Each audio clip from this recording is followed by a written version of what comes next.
calme est revenu à Tchanzu, dans le territoire de Rutshuru. Le gouverneur militaire du Nord Kivu appelle au retour de déplacés. Quelques bâtiments du SANPP, centre neuropsychopathologique, menacés d'écroulement suite à une érosion qui progresse sur le site de l'Unikin. Le comité de gestion vient de lancer les travaux pour stopper la progression de l'érosion. Voilà tout pour les titres, mesdames et messieurs. Bonjour et merci d'avoir choisi la RTNC pour vous informer. Retour du jet de l'État congolais à Kinshasa après plus de 6 ans passés en Espagne pour entretien et retenu pour le non-paiement de frais. Question de prestige, la RDC a réglé la note. Les détails avec Gisard Koussema. Le Gulfstream 4 battant pavillon congolais est de retour sur ces terres congolaises après près de 6 ans d'immobilisation forcée en Espagne. L'affaire remonte à 2016. Les gouvernants de l'époque, principal utilisateur de cet aéronef présidentiel, envoient pour entretien l'avion à Madrid dans un centre de maintenance agréé de l'OACI. Très sollicité et non entretenu, l'avion avait manqué plusieurs crashs au pays. Depuis 2016, l'État propriétaire n'a rien fait pour honorer les factures d'entretien. Bien au contraire, les charges financières se sont accumulées, jetant un discrédit sur la République démocratique du Congo. L'affaire avait fait grand bruit dans l'espace aérien européen et des mesures fortes étaient même envisagées contre la RDC. Sur instruction du président de la République, Félix-Antoine Tshisekedi Tshilombo, les directeurs de cabinet du Lenyembo avaient mis en place un groupe de travail autour des services logistiques présidentiels pour suivre de près ces dossiers et ramener au pays ce bien de l'État sabordé. Remis à neuf par les fabricants avec 2 nouveaux réacteurs Rolls-Royce, les Gulfstream de 14 places extensibles atterrit à l'aéroport de Njili sous le regard admirateur du directeur de cabinet, visiblement soulagé d'avoir à la fois récupéré ses patrimoines de l'État et redoré l'honneur du pays. C'est une joie, c'est une fierté pour un pays. Je pense que ça, c'est un travail que j'appellerais un travail de cohérence. Vous savez, le chef de l'État est en train de remettre notre image partout dans le monde à niveau. Je pense qu'il était de notre devoir, pour ce qui nous concernait, à partir du moment où nous savions que nous avions un dossier à gérer, dans ce cadre-là, il était, comme j'ai dit, de notre devoir de faire en sorte que les paroles puissent être matérialisées par des actes. Et ça, c'est un acte qui correspond à cette image-là que nous voulons pour l'extérieur de notre pays.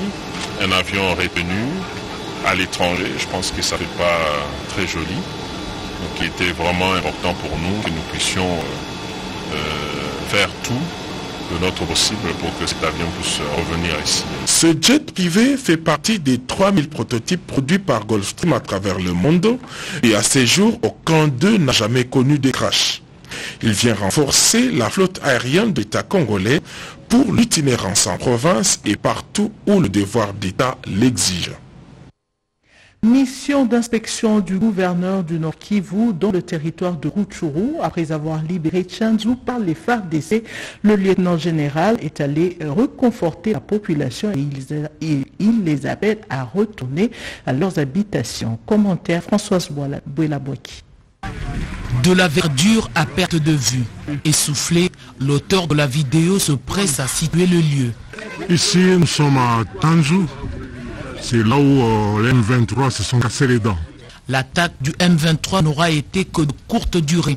Il a fallu quelques instants aux forces loyalistes pour les déloger et imposer la paix dans le territoire de Rutshuru. Nous remercions les FARDC. Ils nous ont libérés des mains des ennemis. Accompagné de ces hommes, le général Constant Ndima, gouverneur du Nord Kivu, vient réconforter la population. Tout est sous contrôle. Les ordres du commandant suprême ont été respectés. Le chef d'état-major général a fait rapport au commandant suprême qui nous a donné des ordres clairs pour dire qu'il ne veut plus entendre parler de cette situation. que nous reprenons rapidement Tchanzu, ce qui a été fait, et que nos groupes ont repris la situation depuis le 9. Et nous sommes sortis aujourd'hui pour une visite d'inspection, voir la troupe et aussi encourager notre population à regagner leur domicile. Ceux qui ont traversé la frontière vers l'Ouganda doivent rentrer. Sur la colline de Tchanzu, le froid est favorable à plusieurs activités agro-pastorales. Les victoires des FARDC continuent à marquer les esprits en cette période d'état de siège. Une étude démontre que la RDC est au centre de la production des batteries et véhicules électriques et dans le cadre de préparatifs de DRC Africa Business Forum, le Premier ministre Sama Lukonde a eu des échanges avec le comité organisateur. Reportage Pati Tondouangou.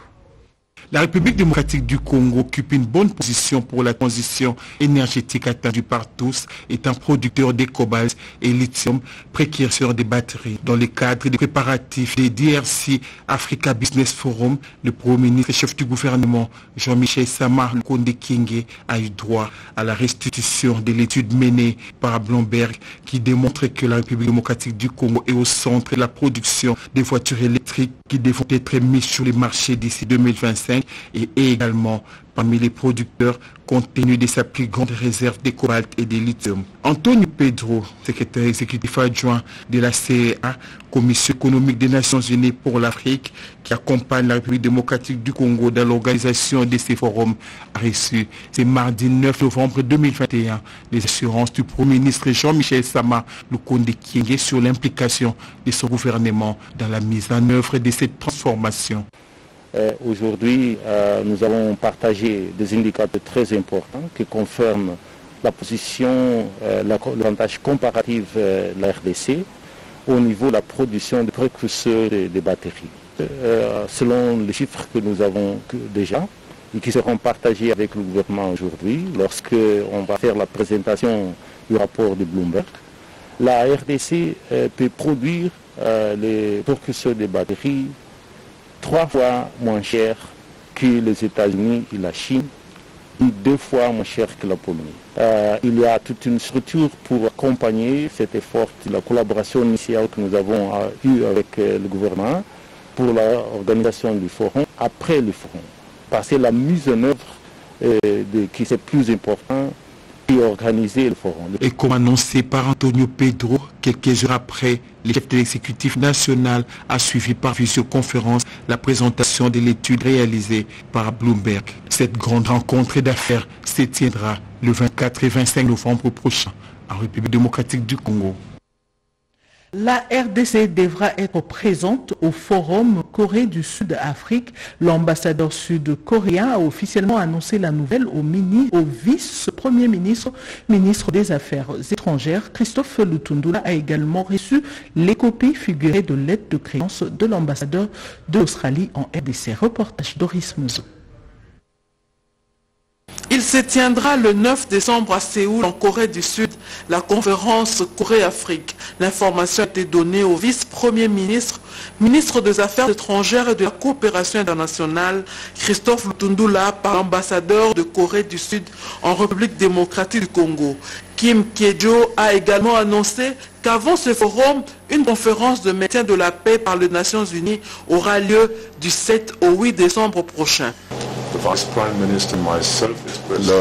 vice-premier ministre et moi-même, nous avons exprimé notre satisfaction sur le partenariat bilatéral. Et nous avons discuté sur comment nous allons davantage renforcer notre partenariat qui est déjà assez fort. Et nous avons davantage discuté sur comment nous allons renforcer nos relations en ce qui concerne les 2 réunions qui vont venir, c'est-à-dire la réunion ministérielle de maintien de la paix et le 5e forum Corée-Afrique. Ce diplomate dont le mandat est arrivé à la fin a fait ses adieux au chef de la diplomatie congolaise. Sous un autre registre, Christophe Lutundula a reçu Bron Temoul, nouvel ambassadeur extraordinaire et plénipotentiaire de l'Australie en République démocratique du Congo.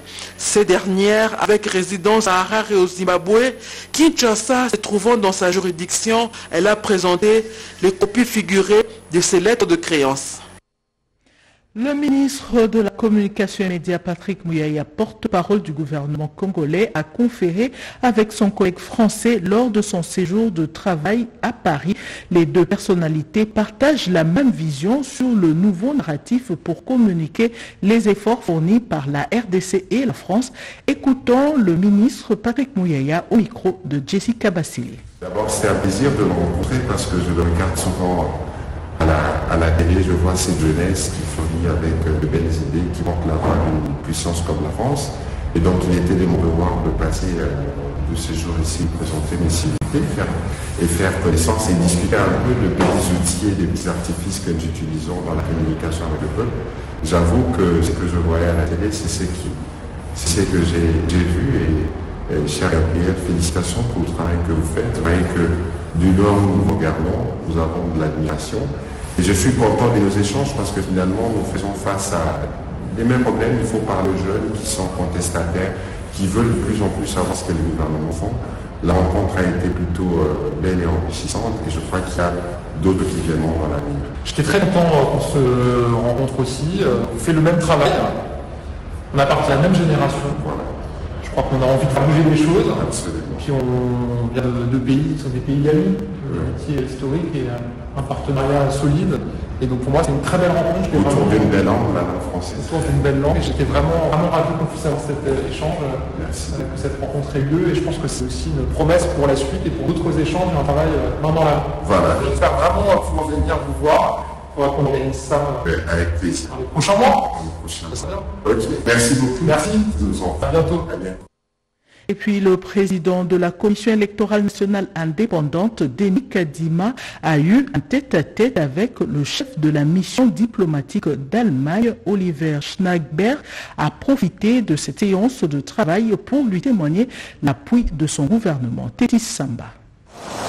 Une toute première prise de contact du président de la Commission électorale nationale indépendante, Denis Kadima Kazadi, a partagé avec l'ambassadeur de la République d'Allemagne. Occasion pour le docteur Olivier Schnagberg d'exprimer le soutien et l'appui de son gouvernement à la réussite des élections en République démocratique du Congo. Le président de la CENI, il m'a accueilli ce matin. On a voulu faire la connaissance de ce président dont on connaît l'excellente réputation internationale, mais maintenant j'ai été à l'écoute pour apprendre comment il veut attaquer son nouveau tâche, sa nouvelle responsabilité.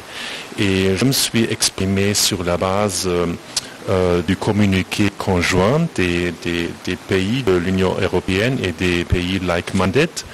Et ça veut dire que j'ai souligné notre intérêt dans un processus électoral qui est transparent, inclusif et démocratique naturellement. Cette séance de travail et d'information a porté aussi sur l'expertise que compte apporter le président de la centrale électorale dans l'organisation des élections. C'était une occasion pour le chef de la mission diplomatique allemande de présenter ses félicitations au nouveau patron de la CENI après son investiture par le chef de l'État.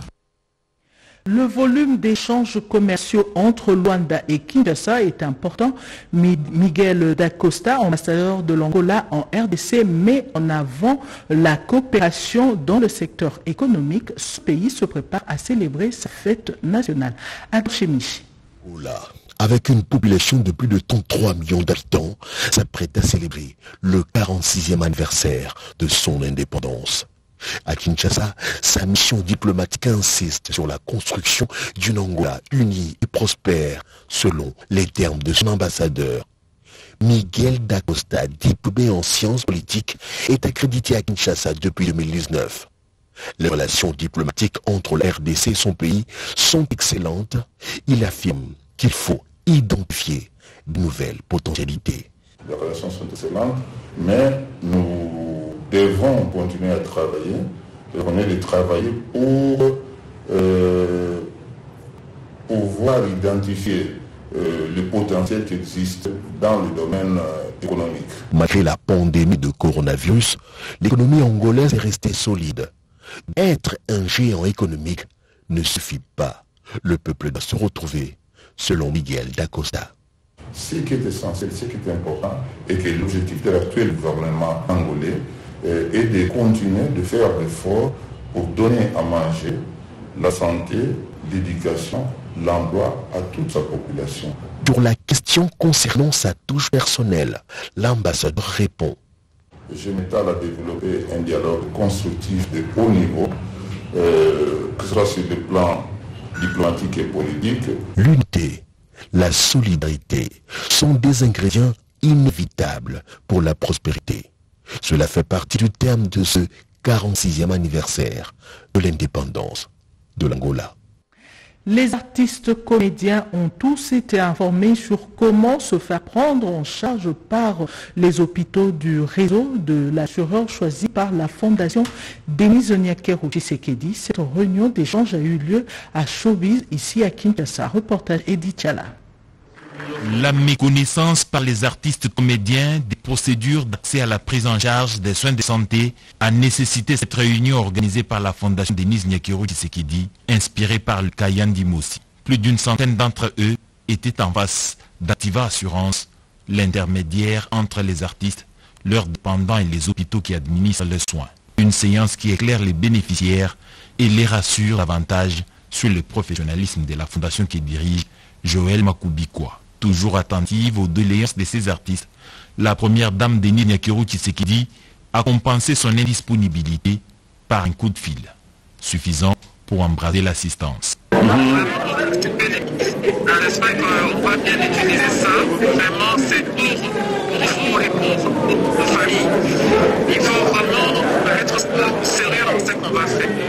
Parce que nous, on vous promet quand même le professionnalisme et non pas la compréhension. Ces artistes, médecins d'humeur, peuvent s'estimer heureux pour cette garantie assurance santé gracieusement offerte par la fondation Denis Nyakeru. C'était pour mettre les points sur le Z du déroulement, du comment s'est présenté dans les hôpitaux qui sont dans les circuits de l'assureur et les pharmacies, bien sûr. On a élargi le réseau des différentes formations médicales qui va désormais nous prendre en charge en cas de maladie. Non seulement les hôpitaux à caractère généraliste, mais aussi des centres médicaux spécialisés. Comme on dit, à tout seigneur, tout honneur, je voudrais remercier la première dame, maman Denis Nyakeru, pour ce geste combien louable pour l'artiste congolais que je suis, que nous sommes. On dit que la santé n'a pas de prix, mais en même temps, nous savons que la santé, c'est le domaine de la vie qui nous soutire beaucoup plus de moyens, parce que le manger, ça se trouve jour le jour, mais la santé, il est très souvent compliqué de faire face aux problèmes de santé. Maintenant qu'ils savent comment procéder, on peut être sûr d'entendre des murmures et peu de ragots autour des soins de santé des artistes. Quelques bâtiments du CNPP, Centre neuropsychopathologique, menacés d'écroulement suite à une érosion sur le site de l'UNIKIN qui progresse en sa direction. Le comité de gestion de l'université de Kinshasa a décidé de commencer les travaux avec les moyens des bords. Rodépanda. L'érosion s'est déclarée il y a déjà une bonne période de temps sans aucune intervention. Elle progresse et est prête à engloutir quelques bâtiments du centre pédopsychiatrique se trouvant dans l'enceinte du centre neuropsychopathologique CNPP de Kinshasa. Face à l'ampleur de cette menace, le comité de gestion de l'université de Kinshasa, dirigé par le professeur Dr Jean-Marie Kayembe, a convoqué d'urgence une réunion de crise avec les experts de la faculté des sciences, département de l'environnement, pour y apporter une solution idoine. Complètement devant les compétences que nous avons chez nous, à notre disposition tous les jours et tous les temps, c'est la compétence du département de l'environnement à la faculté des sciences. Nous souhaitons que vous nous montriez réellement comment nous pourrons à court terme bloquer éventuellement cette érosion qui menace méchamment le village de dos psychiatrique. C'est une érosion qui est née à partir de l'utilisation du sol qui a fait que le collecteur qui a mené toutes les eaux du CNPP vers la vallée de la Fna est rompu. Ce qui fait que toutes ces eaux-là, quand elles arrivent à ce niveau, ça crée un autre chemin et c'est ça qui a provoqué l'érosion. Nous allons devoir intervenir assez rapidement par des moyens physiques et biologiques pour combattre ceci en attendant que les moyens sophistiqués viennent. Jean-Marie Kayembe pense qu'il faut appliquer le principe de aide-toi et le ciel t'aidera. Sur place, il a donné des orientations et directives pour les débuts des travaux. En séjour de travail à Kikwit, la ministre auprès le président de la République, Nana Manouanina, a échangé avec la notabilité et les forces vives de la province en toile de fond la personnalisation de la campagne de l'unité et cohésion nationale dans le reste de la province. Jacques Kabora. C'était une journée exceptionnelle pour les notables et la force vive de Kikwit dans la province de Kwilu. En séjour de travail dans cette partie de la République démocratique du Congo, la ministre et le président de la République, professeur Nana Manouanina Kyumba, a tenu une conférence sur la cohésion et l'unité nationale, qu'a choisi l'université de Kikwit. Très ovationnée par la foule en liesse sur place, la ministre Manouanina a sensibilisé la population à prendre conscience de l'état de la province et du pays afin de s'impliquer activement et positivement à la reconstruction de la République démocratique du Congo. Nous voulons que les gens maintiennent ou renforcent la cohésion et l'unité nationale, que les gens se pardonnent là où il y a eu de fautes, que les gens se supportent, que les gens s'aiment, que nous puissions rester unis pour reconstruire notre pays. Quelle est la volonté du chef de l'État? Parce que dans la division, nous ne saurons construire dans le tribalisme, dans le népotisme, dans les antivaleurs d'une façon brève, nous ne saurons pas reconstruire notre pays. Le chef veut que nous puissions nous porter, nous aimer et puis ensemble reconstruire notre pays. La notabilité dans son ensemble a apprécié ce message et a promis son accompagnement de cette vision du garant de la nation dans cette campagne d'éveil patriotique. Spoliation des concessions de la GECAMIN dans le Haut-Katanga, une délégation d'experts du ministère du portefeuille séjourne à Lubumbashi. Ils sont allés cerner la question même pour des domaines sans titre. Angèle Mabiala. La GECAMIN, ou Société Générale de Carrière et des Mines, est une société commerciale de droit privé détenue à 100% par l'État congolais qui concentre ses activités autour de la prospection, la recherche et l'exploitation des réserves minières dans le Katanga. Cependant, plusieurs de ces concessions sont spoliées et d'autres sont sans titre. La ministre d'État en charge du portefeuille, la princesse Adèle Kaïnda Maïna, s'est engagée il y a peu de doter toutes les entreprises publiques de titres immobiliers. C'est le cas de la GECAMIN où une délégation d'experts du portefeuille est descendue à Lubumbashi pour s'enquérir de la situation. Sur les 400 certificats que la GECAMIN attend de Lubumbashi, 254 ont été rétablis, 241 livrés et 159 restants. 12 446 contrats de location sont concernés et 7 172 établis et délivrés, 5 274 restants. En outre, il y a beaucoup de terrains déjà spoliés par les services de l'État. Le gouvernement provincial a décidé de donner d'autres espaces à la GECAMIN en compensation. Et pour les parcelles occupées par les tierces, les dossiers sont dans des cours et tribunaux. À l'époque, tous les biens de la GECAMIN, il n'y avait pas de titre mobilier de contrat. C'est comme ça que nous sommes venus sur ordre de Madame Excellence Adèle Kaïnda. Nous sommes venus pour chercher à régulariser cette situation qui est illégale. Dans l'entretemps, une commission a été mise en place pour traiter le cas des litiges. L'idéal pour la GECAMIN serait d'avoir tous les documents légaux, c'est-à-dire des certificats d'enregistrement et des contrats de location en bonne et due forme. De la ville, que préfère Chris Niebo, Angèle Mabiala-Landou pour la radio-télévision nationale congolaise. Une main-d'œuvre qualifiée, levier efficace pour la création de la classe moyenne. La ministre de la formation professionnelle, Antoinette Kipoulou, a procédé au lancement de l'initiative Génération sans limite, concept qui vise l'apprentissage des jeunes au métier. Cédric Enina. Il faut sortir des sentiers battus et se frayer un chemin. Antoinette Kipoulou Kabenga a souligné l'importance d'innover, dans le domaine de la formation professionnelle. Des paroles qui entrevoient un avenir proche meilleur dans ces secteurs, prononcées lors du lancement de l'initiative Génération sans limite, organisée par l'UNICEF. Les objectifs des Générations sans limite s'inscrivent dans la droite ligne des préoccupations de son Excellence, Monsieur le Président de la République Félix Antoine-Tshisekedi Tshilombo. C'est pour cette raison que le gouvernement de la République dirigé par le Premier ministre, son Excellence Jean-Michel Sama-Lukonde, chef du gouvernement, s'efforce de matérialiser les objectifs du développement durable au développement cycle, notamment l'élimination de la pauvreté par la création d'emplois et l'amélioration de la qualité de l'éducation. Le terme est bien choisi en tant que guichet unique de la certification et des qualifications. Les ministères de la formation professionnelle et métiers s'engagent donc à accompagner Kin Digital Academy, l'un des organisateurs, dans la promotion de jeunes à travers une formation continue et les développements de compétences. Les personnes handicapées vivant au Nord Kivu vont bientôt sentir les effets du projet dénommé Sans barrière pour cette catégorie des personnes. Un atelier sur les biens fondés de cette initiative s'est ouvert à Goma avec l'appui financier de CBM, une ONG internationale qui s'occupe des handicapés. C'est un reportage de nos confrères de la RTNC Goma.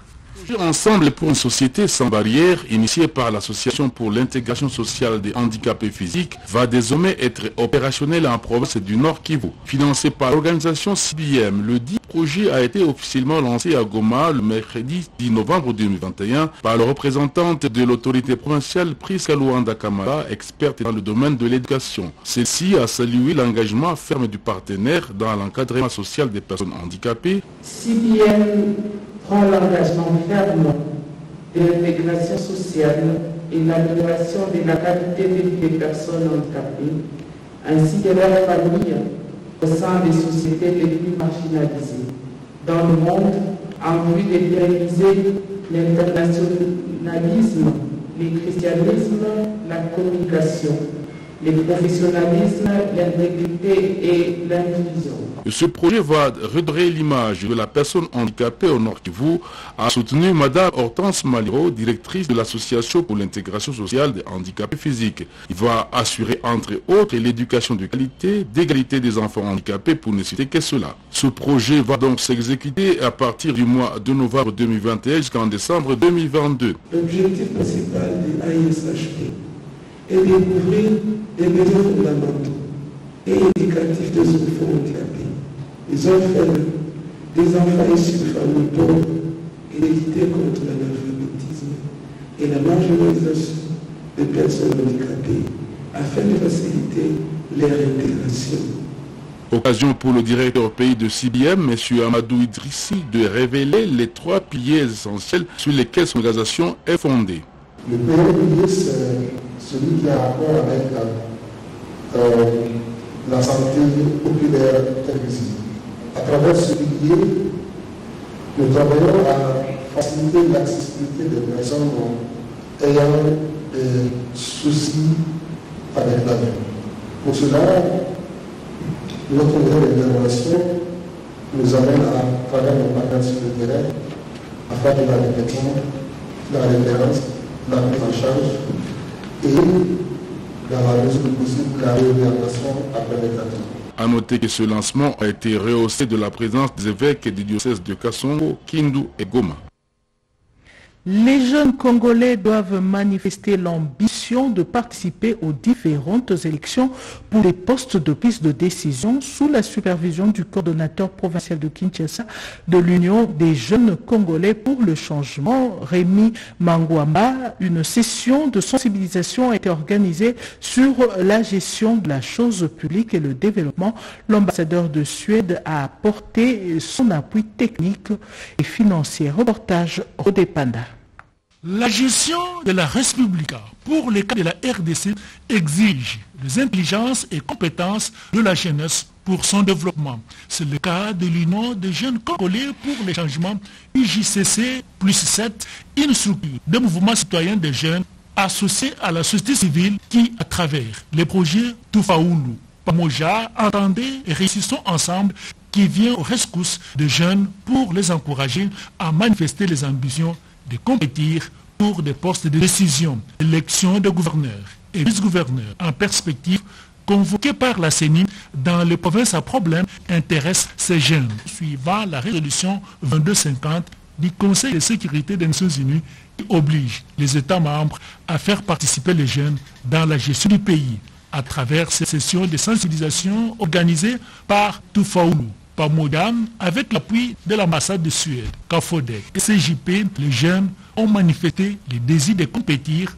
pour les postes de gouverneur et vice-gouverneur dans les provinces du Congo central, Kinshasa et Tanganyika. Mesdames et messieurs, c'est la fin de ce journal réalisé par Pecho Moubenga Kassongo et Mamita Bangoulou. La partie technique était assurée par Jerry Mawassa, Émile Zola et Joël Piangou. Prenez rendez-vous tout à l'heure à 13h30 avec Jojo Ndibou pour le prochain journal. Excellente suite de programme sur la RTNC.